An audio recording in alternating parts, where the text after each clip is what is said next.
Now joining me on the Peerless Boilers hotline, Peerless builds America's best boilers, is my good buddy from SNY and the voice of Rutgers football and basketball, and that is Chris Carlin. Chris, Zach Gelb here, DARPATV.com. Thank you for joining me, and how you doing on this fine evening, my man?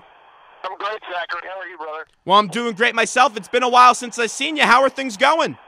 Everything's been outstanding. Getting ready for the Mets season in a few weeks, and unfortunately just wrapped up the Rutgers season last night. Well, you know, you look at the Mets, and yesterday Johan Santana, he went to the mound, and he looked impressive. Impressions with the concise start that we saw from Johan Santana yesterday? I think it's all good, the fact that he walked off the mound and is healthy. That's what I'm looking for right now. You know, I was actually impressed, Zach, by the fact that his velocity was in the upper 80s. I was surprised that it would be there at this point because I was down at Port St. Lucie last week. I watched him throw live batting practice, and he was in the low 80s, but he was just taking it very easy. And, you know, what I really like here is that Johan understands he can't try to do too much too early. He's not going to overdo it. He's dying to be back on the mound, but he's going to be very smart about it. You know, being the Met fan I am, everything that we've noticed over the last few years is when it comes with injuries, you really have to take it day by day. You know, I never heard of Valley Fever before a week ago, and Ike Davis has that now. David Wright, he has his issues. What's the latest on the Mets third baseman right now? You know, it's just, it was a strained oblique, and I think the thing to pay attention to is Carlin said today that with David, he's not feeling any pain at the moment. They are giving him a few extra days just to be on the safe side, and I think that's smart. I mean, David's just fine with the oblique, and it's certainly an issue that you've seen pop up with the Mets before, notably with Scott Hairston. So they're going to be very careful when it comes to something like an oblique because, I mean, how do you do that? How do you hurt your oblique? You swing the bat. So I think that what you see right now with the Mets is they're exercising caution on every level possible when it comes to these kind of things. A lot of stories coming out of Mets camp. A lot of them are negative with the whole financial mess, but let's go to one of the positive signs of camp. Lucas Duda, over-under 25 home runs for the Mets starting right fielder coming up this year. Boy, Zach, I hesitate to say over quite yet because, he has been tremendous in batting practice. There's no doubt, but it's batting practice. I can't get too nuts about it yet. I do think that later in the year last year, Lucas started to really get the feel for Major League pitching, but the game is all about adjustments, and pitchers are going to adjust to Lucas Duda. Can he then make the adjustment to them? I know people are excited about him. I think it's possible that he could hit over 25 home runs. Right now, I'll take the under just based on the fact that he is a true rookie and that he is pretty much going to be a true rookie. And at the same time, he hasn't seen an entire full year of Major League pitching yet. Yeah, last year also in camp, going back to last year, everyone was saying Josh Thole was supposed to be a big-time catcher in the league, and, Thole wasn't that all impressive last year. Alderson didn't bring in some competition in the offseason. Why do you think Sandy went out there and put some competition out there in camp coming up this year for Josh Thole? Because I think he needs the competition. Yeah, I understand what you're saying. I don't think they were going to bring a Pudge Rodriguez in because Pudge is not a guy that you develop pitchers with. They need Josh to be a better defensive catcher. They think he's going to hit enough. They think he's going to hit 275 and be a guy that's going to be a tough out. Josh himself freely admits that he needs to get better, that his stances behind the plate were all over the place last year, and he's talked about all that stuff. Carlin is really taking a hardline stance with Josh and saying, you need to earn this job. You need to show us defensively that you are going to be better. You need to show us that you have a better feel for calling a ball game. And, you're going to say, well, Mike Nickius is the only backup. They like the way that Mike Nickius handles the pitching staff. He's not going to be the everyday catcher, don't get me wrong. If they feel like it's a hole, they're going to go out and try to address it.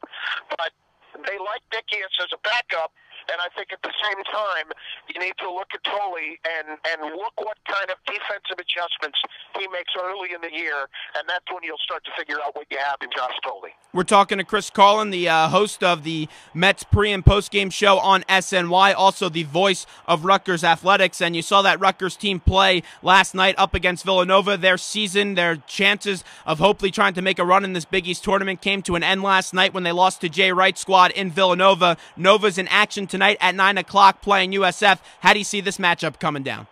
I got to tell you, I was really impressed with Malik Waynes last night. He really took that game over in the second half.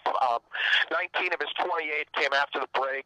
He is a terrific player. I think he is fantastic. But I think South Florida is better. And they beat Villanova twice this year. And nobody really knows about South Florida. Well, they have a couple of players in Augustus Gilchrist and then a freshman guard in Anthony Collins who are outstanding players. And Stan Heath won the Coach of the Year yesterday, and with good reason. I don't think people realize how difficult it is to win 12 Big East Conference games.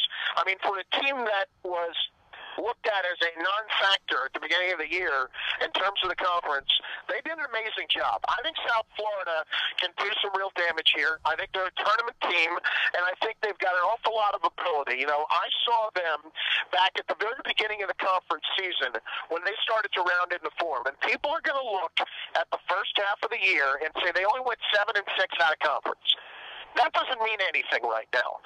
The fact that they went through the Big East and went 12-6, and they were good enough to be the number 6 seed overall in this tournament, look out. I think South Florida is pretty good. I really do, and I think they have a chance to get, at the very least, to the semifinals of this tournament. I have 9 teams in the Big Dance coming up this year, and South Florida is one of them. The only team I'm on the fence of is really Seton Hall. What do you think Seton Hall has to do in this Big East tournament to punch their ticket in the Big Dance coming up in just a week? I think they should be in right now. They had a stretch in the middle of the year where they lost 6 in a row, and everybody's going to kind of look at that and wonder what happened. They're going to look at the loss to DePaul this past weekend by 28. Look, wait a minute, why is this a tournament team? This team's got a lot of good wins earlier in the year, and I think the other thing is this team has one of the most dynamic point guards in the country in Jordan Theodore. I think they are capable of playing with anybody. The problem is they are also capable of playing down to their competition. I want to see them play a competitive game tonight with Louisville. I don't think they necessarily have to win. I think if they win, they're an absolute lock to make the tournament. So you have 10 teams going into the tournament this year. Is that right from the Big East? It's in that neighborhood. It's 9 to 10. Obviously Connecticut did an awful lot to help their cause today by beating West Virginia. I think West Virginia is good. So many people, Zach, get caught up in how many teams from each conference. To me, it's always been about the best teams. And the best teams, for the most part, still come out of the Big East. Sports Illustrated can write what they want. I look at this conference, and, you see the parity because all these teams beat up on one another, but they're not bad. They're good. They're all very good teams that are capable of beating one another. I think from that standpoint, you look at the conference and you look at the fact that, the top 10 teams do deserve to go to the NCAA tournament because they are good enough, and I think they're better than taking an extra team from the Pac-12 or Tim Cluess from Iona saying that we're better than any of those teams in the Big East and the 8th or 9th teams. I don't think Iona would go 500 in the Big East. So, I think from that standpoint, I know people love the Cinderella. I want to get the best teams in the tournament. We're talking to Chris Carlin, and Chris, we're talking about Big East basketball right now, and it's a shame because this time next year we're not going to have the Big East tournament with all these great teams in it because Syracuse is leaving and all these other schools are leaving. It's a real shame if you look at it.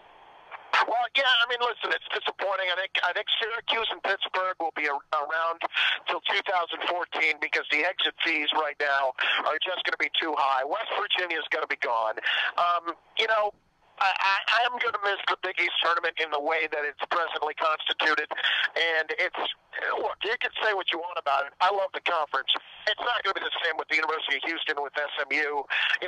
Hopefully they can build into good programs. But, it took a long time for the Big East to become what it has become.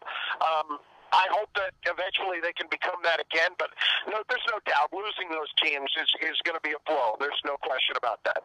Staying here with Syracuse, you look at them going into this year, there was a lot of pressure on that school because of the whole fact that you had the whole Bernie Fine incident. How do you think Jim Boeheim really got his squad to ignore the noise and have this impressive season that they're having right now with only one loss about to enter the tournament coming up in just a week?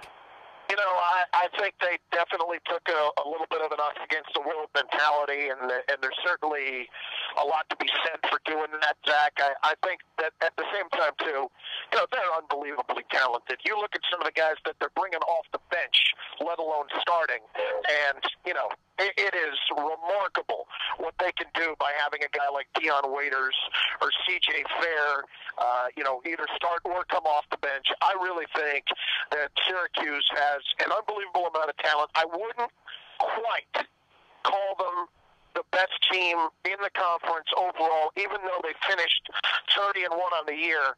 The best team I saw this year, Zach, is Marquette. I think Marquette is a team that nobody looks at. Nobody knows who Darius Johnson-Odom is. Nobody knows who Jay Crowder is. Nobody knows who Junior Kadugian is. They're going to by the middle of March. I can guarantee you that, because those guys that are NCAA tournament quality players that put on a show. And, you know, two of them are junior college transfers, but boy, Buzz Williams has done a great job with that team. Chris, final wonder, as you know, WFAN is celebrating their 25th anniversary coming up this summer. For you, what was your best personal moment at WFAN?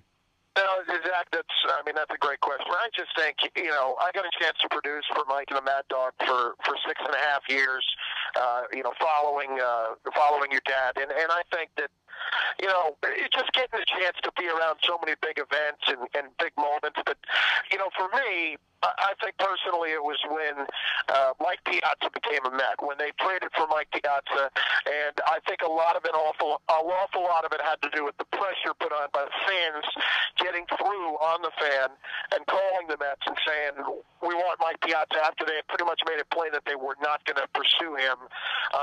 And that turned the tide. It absolutely did. And I've heard that from more than one person in the Mets organization. And it was exciting to kind of be part of something like that. And then you see Piazza come here and become what he did with the Mets.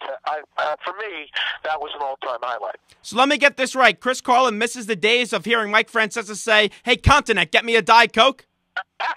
Maybe not some of those days, but, you know, but overall, producing that show was an awful lot of fun. Well, the beauty of having my producer, your good friend Bob Gelb, being my producer right now, I could say to him right now, hey, Bob Gelb, get me a Diet Coke over there. Yeah, I got you, Diet Coke. Carlin, thanks so much. I appreciate the time, my man. Enjoy the Mets coming up this year.